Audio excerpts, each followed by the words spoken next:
चलिए आज की क्लास शुरू करते हैं। आज का हमारा चैप्टर का नाम है profit and loss. Profit and loss is one of the most important chapter that you ever study in while preparing quantitative aptitude, right.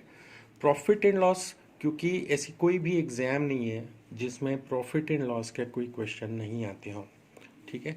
तो इस चैप्टर को हम पढ़ेंगे, लेकिन इससे पहले कि मैं ये चैप्टर स्टार्ट करूं, यहाँ जो स्क्रीन पे अपने को दिख रहा है ना, एक फॉर्मूले का चार्ट पूरा बना हुआ है।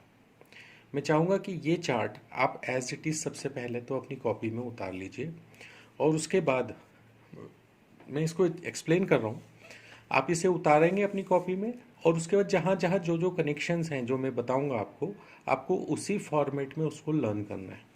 प्रॉफिट एंड लॉस एक ऐसे चैप्टर है जिसमें अगर आपके कॉन्सेप्ट्स क्लियर नहीं हो, अगर आपको फॉर्मूलेज वगैरह अच्छे से ठीक से याद नहीं हो, तो आप फिर इस चैप्टर में you can not become a master of it, ठीक है। तो आप इसको सबसे पहले अपनी कॉपी में उतारेंगे और उसके बाद इन सारे फॉर्मूलेज को लर्न करेंगे। जब तक ये फॉर्मूलेज लर्न नहीं हो जाए तब तक प्रॉफिट एंड लॉस चैप्टर को स्टार्ट नहीं करेंगे, क्योंकि अगर आपने स्टार्ट कर भी लिया तो भी you are not gonna able to solve this questions, ठीक है। उतार लीजिए आप इसको।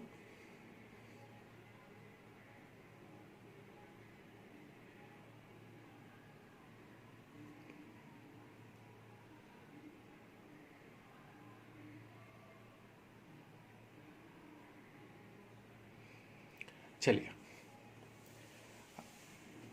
मैं मान के चल रहा हूँ कि आपने ये सब अपने कॉपी में उतार लिया होगा, प्लस आपने इसे लर्न भी कर लिया होगा, ठीक है। तो उसके आगे के प्रोसेस अपन स्टार्ट करते हैं। सबसे पहली बात, हमको ये चार्ट जो है, जो यहाँ से स्टार्ट हुआ है और यहाँ पे ये ख़त्म हुआ है, ये हमको अपने दिमाग में प्रिंट कर लेना है, ठीक है। ये चार्ट स्टार्ट होता है सीपी से। सीपी का मतलब होता है कॉस्ट प्राइस। जब आप प्रॉफिट या लॉस की बात कर रहे होते हैं तो हम इस चीज़ को समझेंगे कि किसी भी बिजनेस में सबसे इम्पॉर्टेंट चीज़ सबसे पहले क्या होती है कि जब कोई दुकानदार किसी भी सामान को बेचता है, कोई भी गुड्स जब सेल करना चाहता है, तो सबसे पहले तो वो गुड्स खुद खरीदता है। मैन्युफैक्चरर से खरीद सकता है, फैक्ट्री से खरीद सकता है, कहीं से भी लाए, लेकिन उसको अपनी दुकान में सामान तो भरना पड़ेगा ना।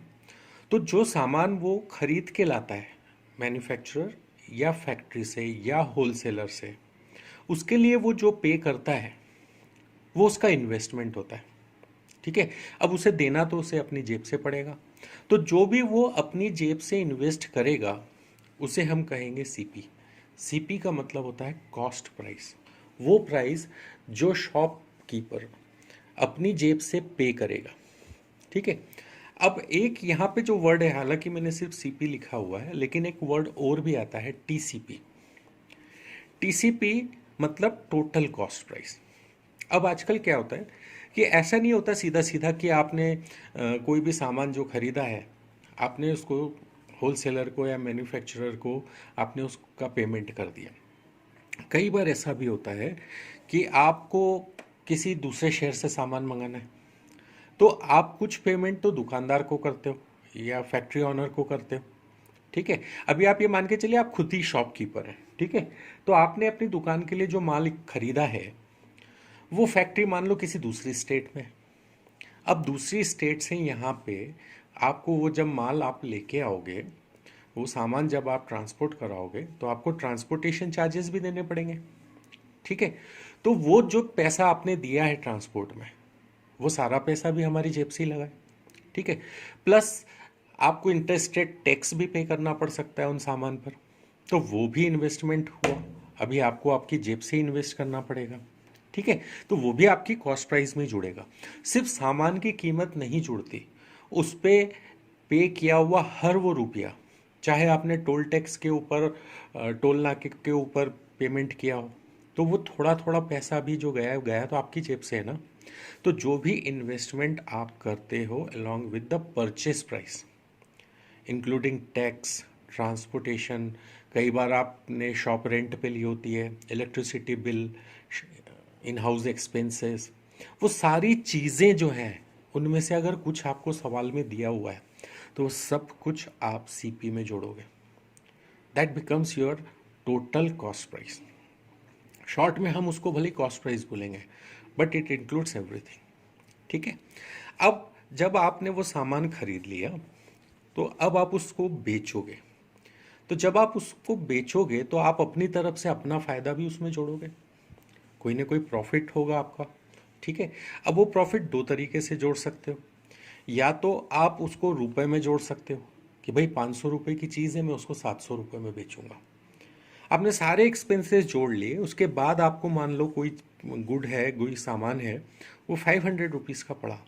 अब आप चाह रहे हो कि मैं उसको 700 में बेचूं, तो यहाँ इन टर्म्स ऑफ मनी आपने अपना प्रॉफिट जोड़ा है, तो वी कॉल इट पी। ठीक है।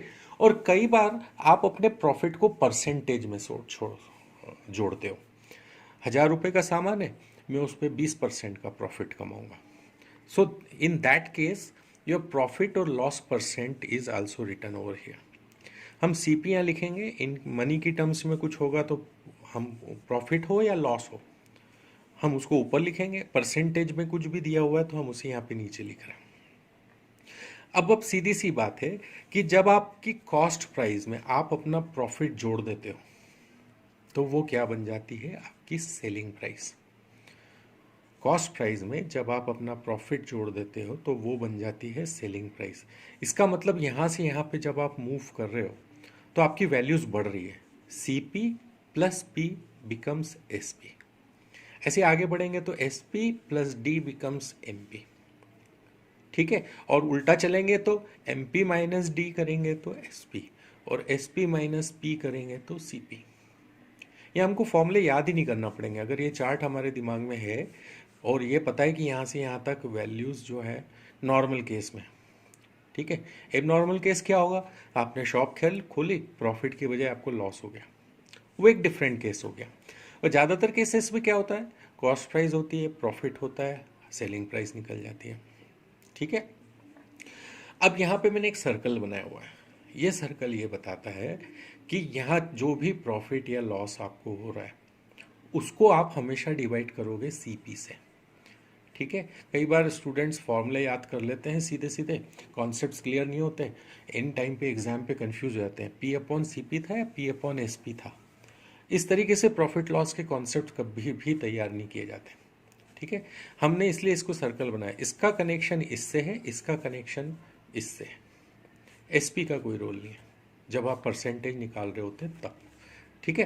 तो प्रॉफिट परसेंट निकालना है तो profit upon C P into 100%, निकाल रहे, परसेंट मतलब 100। ठीक है। तो P upon C P into 100, ये सीधा सीधा फॉर्मूला बन गया।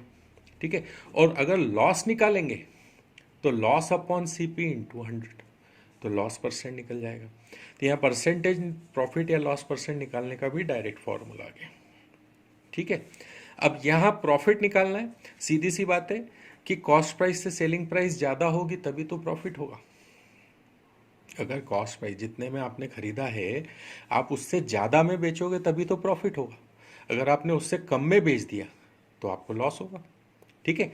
तो यहाँ सीधा सिंपल सा थ्योरी जो है वो ये कह रहा है कि cost price plus profit becomes selling price. और अगर मुझे सीधा प्रॉफिट निकालना होगा तो क्या करेंगे, ये वैल्यू बड़ी है और ये वैल्यू कम है, तो बड़ी में से छोटी आपने माइनस कर दी, S P minus C P becomes your profit. In case अगर आपको लॉस होता है तो इसका मतलब आपने खरीदा ज़्यादा में था और बेचा कम में, तो बड़ी वैल्यू में से छोटी वैल्यू हमने माइनस करी, C P minus S P becomes your loss. आप कैसे भी चलें, आप चाहे तो फॉर्मूला लिख के आप उसको याद कर लें, चाहे तो आप ये सिंपल सा कॉन्सेप्ट दिमाग में बिठा के रख लें, तो आपको बहुत सारे फॉर्मूलेज ना याद ही नहीं करने पड़ेंगे। प्रॉफिट लॉस में आप कितने अच्छे होंगे इस बात पे डिपेंड करता है कि आपने फॉर्मूले ज़्यादा याद किए हैं या आपने कॉन्सेप्ट्स बहुत अच्छे से अपने दिमाग में बिठा लिए। ठीक है। तो कॉस्ट प्राइस बिकम्स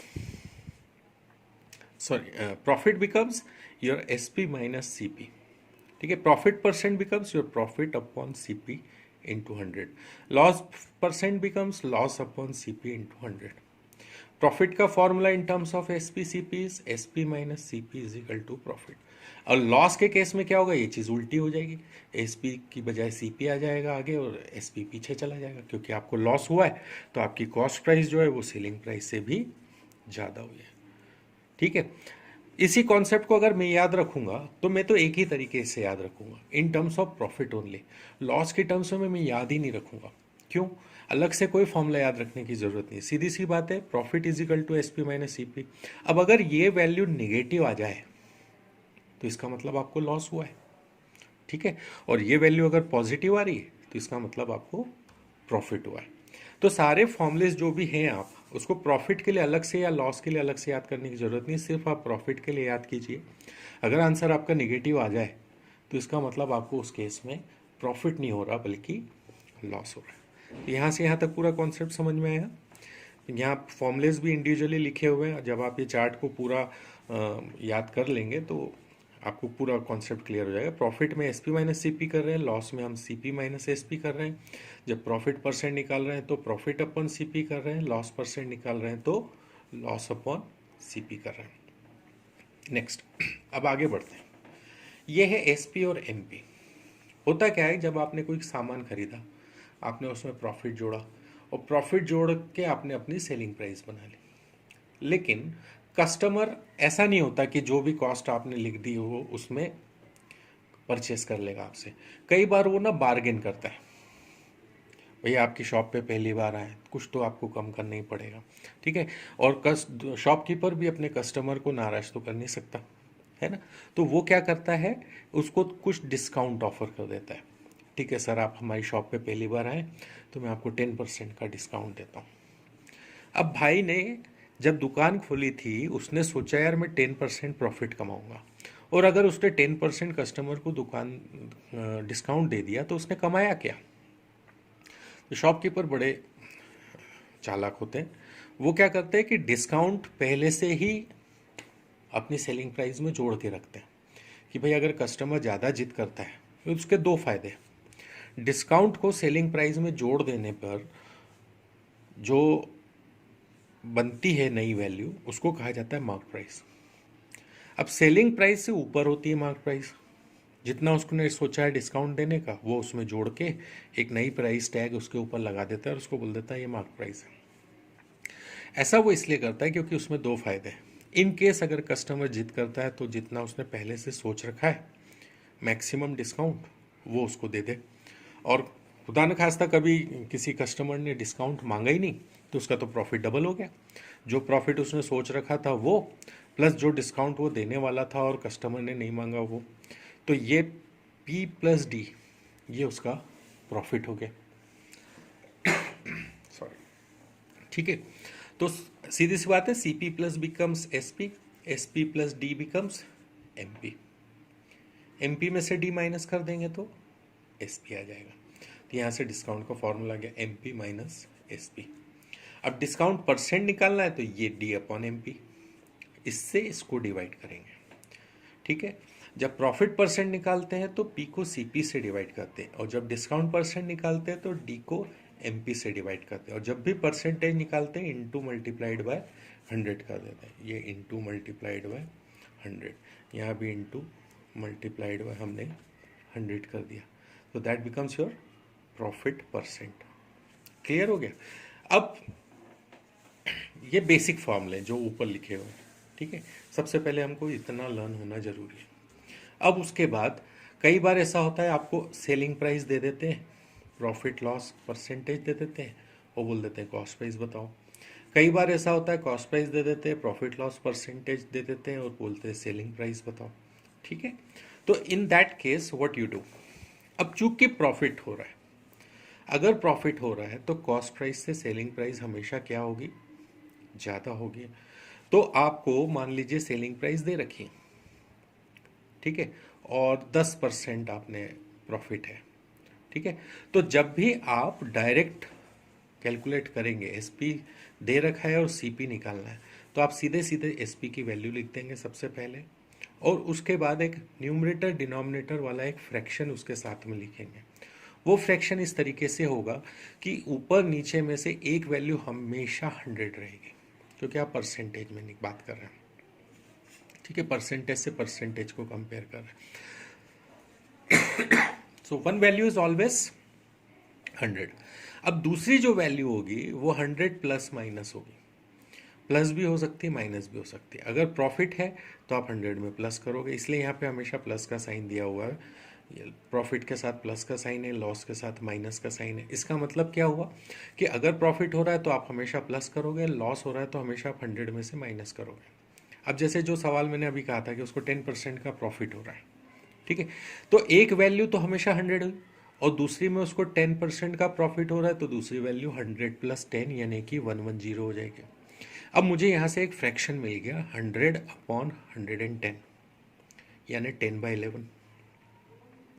तो एसपी से आप 10/11 को, अब कई बार बच्चे ये भी कंफ्यूज रहते हैं कि 10/11 होगा या 11/10 होगा, 100 अपॉन 100 प्लस प्रॉफिट था या 100 प्लस प्रॉफिट अपॉन 100 था। एग्जाम टेंशन में कई बार ये कन्फ्यूज़न होता है, ये मैं अपने पर्सनल एक्सपीरियंस से बोल रहा हूँ। When I was studying I used to get confused in this formulas कि भाई ये ऊपर आएगा या नीचे आएगा। से बहुत सिंपल सा कॉन्सेप्ट सॉल्यूशन निकाला है उसका कि चूंकि आप निकाल रहे हो कॉस्ट प्राइस और आपको हुआ है फ़ायदा, इसका मतलब आपने बेचा ज़्यादा में खरीदा कम में होगा, तो ये वैल्यू से आपका जो आंसर है वो हमेशा कम आएगा। और कम कब आएगा? जब आप 100 अपॉन 110 करोगे, न्यूमरेटर से डिनोमिनेटर की वैल्यू ज़्यादा होगी तभी तो ये ओवरऑल वैल्यू छोटी आएगी। अगर आपने 110 ऊपर रख दिया और 100 नीचे रख दिया तो ये तो और 1 से ऊपर वैल्यू आंसर आएगा। मल्टीप्लाइड बाय एसपी मतलब जो एसपी है उससे भी बड़ा आंसर आ जाएगा, तो ये तो लॉस हो गया, क्योंकि एसपी से ज़्यादा नहीं हो सकता सीपी। अगर आपको फ़ायदा कमाना है तो आपका सीपी जो है वो एसपी से हमेशा कम होना चाहिए। एसपी आपको ऑलरेडी दे रखा है, आपको कम आंसर या कम वैल्यू लेके आना है तो आपको 100 अपॉन 110 करना पड़ेगा। अब मान लीजिए आपको लॉस हुआ, 10% का लॉस हुआ, ठीक है, तो लॉस के केस में सीपी हमेशा ज़्यादा आएगा, एसपी से सीपी ज़्यादा आएगा। और लॉस में आपकी एक वैल्यू तो 100 है, दूसरी है 90, 100 में से 10 माइनस हो गया तो 90। अब आपका फ्रैक्शन देखो क्या बना, 100/90 इंटू एसपी। अब 100 बड़ा है 90 छोटा है, तो ओवरऑल ये जो वैल्यू है ये बड़ी आएगी, 1 से ज़्यादा आएगी।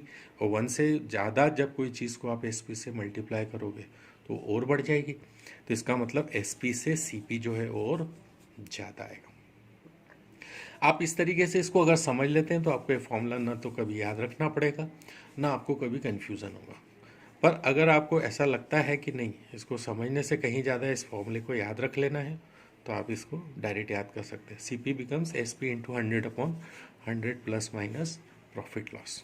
ऐसे ही एसपी का सवाल कई बार दे देते हैं कि आपको सीपी दे दिया, सीपी दे दिया और आपसे बोला कि एसपी निकालो।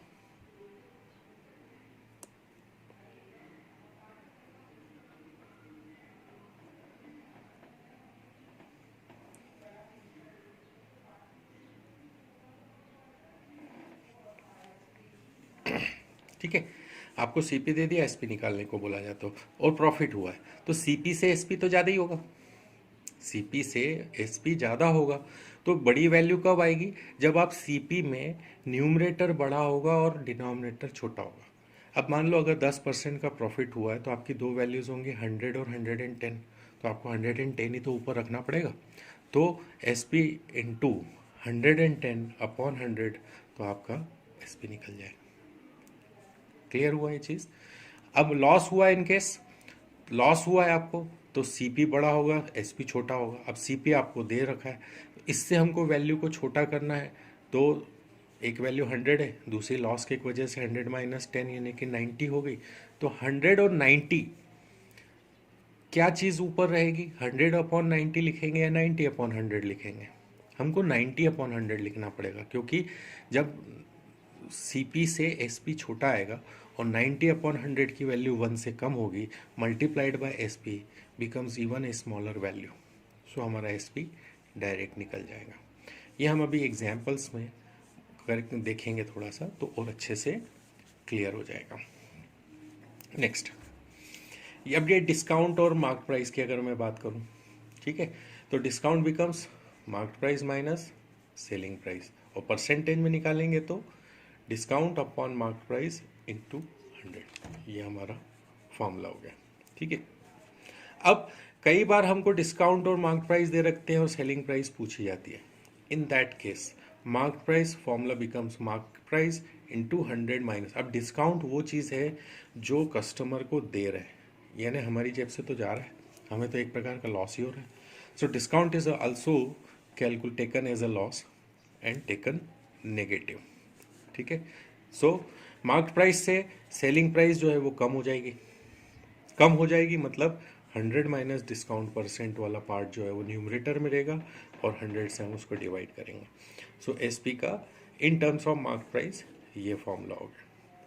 हमको हमेशा दो चीज़ों का ध्यान रखना है। कॉस्ट प्राइस के केस में जब आप मल्टीप्लाई करते हैं फ्रैक्शन को, denominator is always greater than numerator. Denominator बड़ा रहेगा न्यूमरेटर से तो ओवरऑल वैल्यू जो है वो छोटी हो जाएगी, आपका कॉस्ट प्राइस निकल जाएगा। ठीक है। इस केस में हमको एसपी दिया हुआ रहता है, तो SP multiplied by numerator denominator रहेगा और न्यूमरेटर जो है डिनोमिनेटर से छोटा रहेगा। इन केस ऑफ एसपी निकालना है तो आपको सीपी दिया रहेगा, तो सीपी को आप मल्टीप्लाई करोगे जिस फ्रैक्शन से, उसका न्यूमरेटर हमेशा डिनोमिनेटर से बड़ा रहेगा, तो एसपी बढ़ के आएगा। ठीक है। कई बार ऐसा होता है कि आपको प्रॉफिट और डिस्काउंट दिया रहता है, सेलिंग प्राइस दे ही नहीं रखी होती, आपको कॉस्ट प्राइस दे रखते हैं, मार्केट प्राइस दे रखते हैं, प्रॉफिट लॉस दे के रखते हैं, डिस्काउंट दे के रखते हैं, सेलिंग प्राइस नहीं रहती है। तो you can directly jump using this formula, market price upon cost price is equal to 100 plus minus profit loss percent upon 100 minus discount percent. Basically ये फॉर्मूला आया कहाँ से?